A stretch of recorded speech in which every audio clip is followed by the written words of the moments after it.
The first boss in the Culling of Stratholme is Meathook. Meathook appears on the 5th Scourge wave. For this fight, there are two things that you'll need to keep your eye on. The first is his Constricting Chains ability. This skill, which normally targets a healer, deals 1800 damage every second and stuns the target. This lasts a total of 4 seconds. Meathook frequently uses an ability called Disease Explosion. This deals 1700 to 1800 damage and interrupts spellcasting to all group members in close range of the boss. The last thing Meathook uses is his Frenzy, which increases the damage he does by 10% per stack. His Frenzy can stack up to 5 times.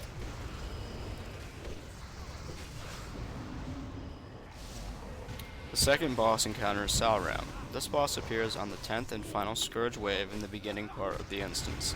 Salramm uses an ability called Curse of Twisted Flesh, which reduces the target's maximum health by 25% and deals 1500 shadow damage every 3 seconds. Salramm will also summon ghouls to aid him and cast a spell on the highest DPS called Steel Flesh. This reduces the target's damage by 75% and increases the boss's by 75%.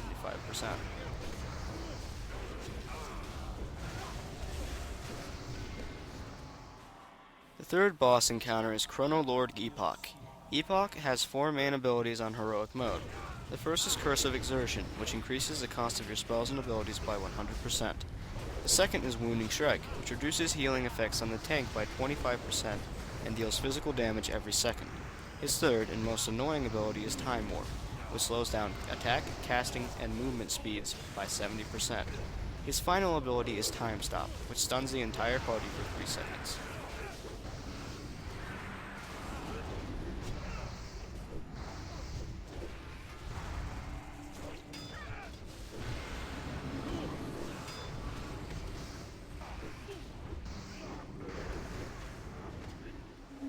The next fight is only accessible if you reach it within the 25-minute timer you're given at the top of your screen.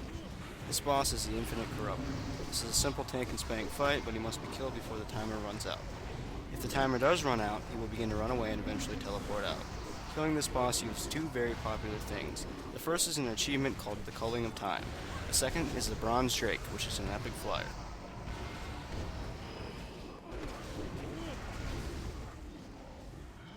The final boss encounter in the Culling of Stratholme is Mal'Ganis.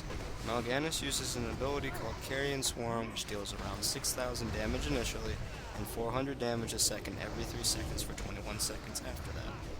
Mal'Ganis also uses an ability that puts members to sleep. If you have a shaman in the group, have him or her drop a tremor token.